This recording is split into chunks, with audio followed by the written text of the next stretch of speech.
24 anyos na lalaking sakay ng garong patay matapos sumalpok sa sinusundang kotse sa Urdaneta City, Pangasinan. Tutukan sa report ni Russell Simorio. Sa kuha ng CCTV camera, makikita ang banggaan ng dalawang motorsiklo sa kahabaan ng Barangay Nancayasan, Urdaneta City, Pangasinan. Daplis lang sa katawan ng tinamo ng dalawang rider. Sa isa pang kuha ng CCTV footage, biglang nagpreno ang isang kotse nang makita sa kalsada ang dalawang rider na nagsalpukan. Pero bumangga sa likod ng nagprenong kotse ang isang garong. Kitang pagtilapon ng driver ng garong.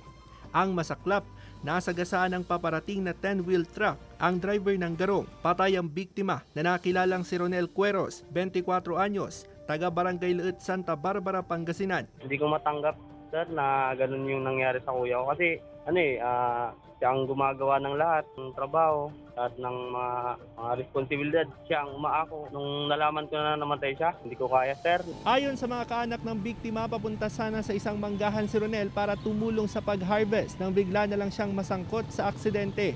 Matinding sugat sa ulo ang tinamo ng biktima na dahilan ng kanyang pagkamatay. Labis ngayon ang pagdadalamhati ng kanyang naulilang pamilya.